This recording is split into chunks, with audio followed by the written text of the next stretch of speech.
Good morning, students. This is your science class, and today we are going to start chapter number 13 sound. So, in your daily life, you have heard lots of types of sound from your surrounding, like sound of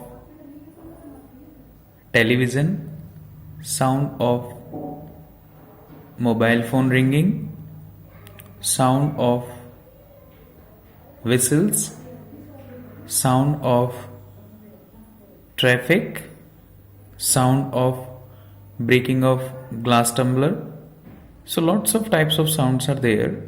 So what is sound? How we can define sound? Actually, sound is a form of energy. Sound is a form of energy.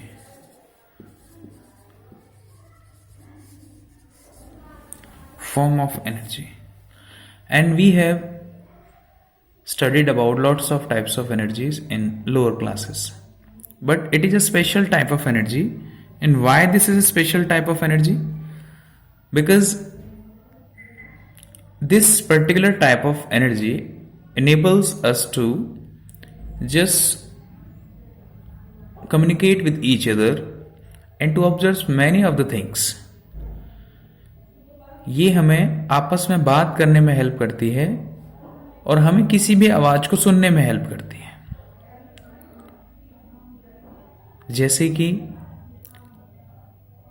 Barking of dog, एक इसका example है, जैसे कि हम किसी कुत्ते के भौंकने की जो आवाज है उसको सुनते हैं। हम आपस में बात कर रहे हैं, आप मेरी इस वीडियो की वॉइस जो है आप उसको सुन रहे हो, तो ये भी एक साउंड एनर्जी है। ये जो एनर्जी है वो क्या है? वो हमारे ईयर्स में, क्योंकि आपको पता है हमारे ह्यूमन बॉडी के अंदर एक स्पेशल ऑर्गन है ईयर, जो इस साउंड एनर्जी को डिटेक्ट करने के लिए बनाया गया है, बाय नेचर। तो इस साउंड एनर्जी को फील करने के लिए, सुनने के लिए हमारे बॉडी के अंदर जो स्पेशल ऑर्गन है वो है ear. We will discuss later on about the detail study of this particular organ ear in our chapter. But here the sound produce sensation of hearing.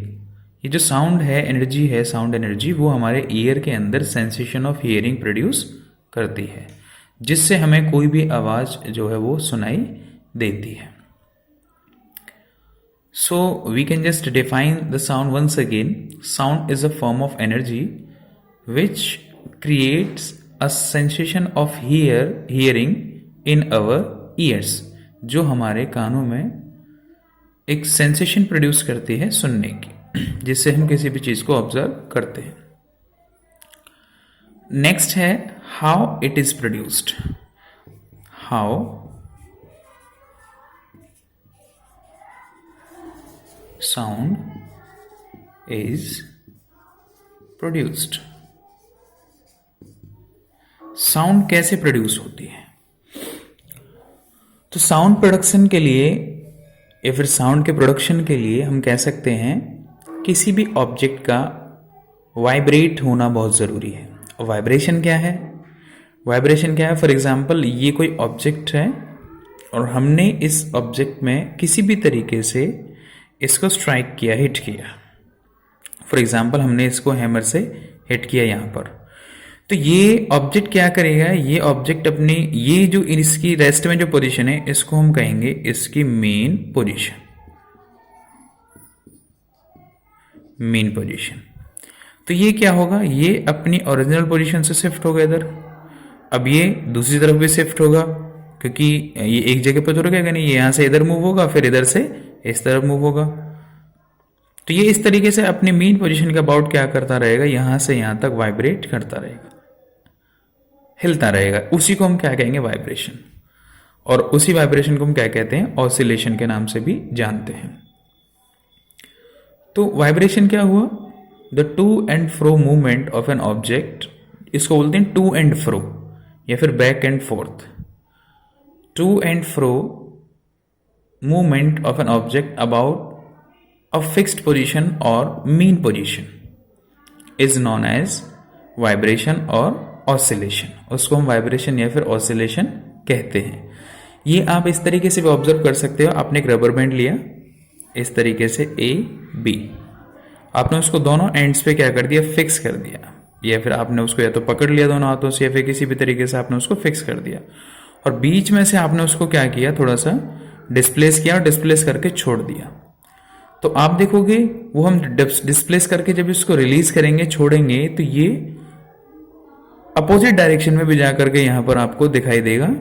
इसकी मूवमेंट क्या होगी, अपने इस मेन पोजीशन के about, जो कि क्या है, इसकी मेन पोजीशन है, इसके अबाउट क्या करेगा, ये वाइब्रेट करेगा, मूव करेगा। इसके इस ही मूवमेंट को हम क्या कहेंगे, वाइब्रेशन कहेंगे। तो जब कोई ऑब्जेक्ट वाइब्रेट करता है तब जाकर के साउंड एनर्जी प्रोड्यूस होती है। तो हम कह सकते हैं sound is produced by the vibrations in an object. इसके लिए हमारे लेबोरेटरी के अंदर एक स्पेशल टाइप का एक इक्विपमेंट होता है जिसको हम कहते हैं ट्यूनिंग फॉर्क। उसका जो शेप होता है वो इस तरीके से यू शेप्ड होता है, जिसके दो एंड्स होते हैं। एक इसका हैंडल होता है इस तरीके से, ये हैंडल होता है, और ये यू शेप का आपका एक इंस्ट्रूमेंट होता है, डिवाइस होता है, जिसको हम ट्यूनिंग फॉर्क के नाम से जानते हैं। इसके दो ये जो एंड्स हैं, ये दो इसके लेग्स हैं, इसको बोलते हैं प्रोंग्स, PRONGS, प्रोंग्स। और ये होता है इसका हैंडल, HANDLE, हैंडल।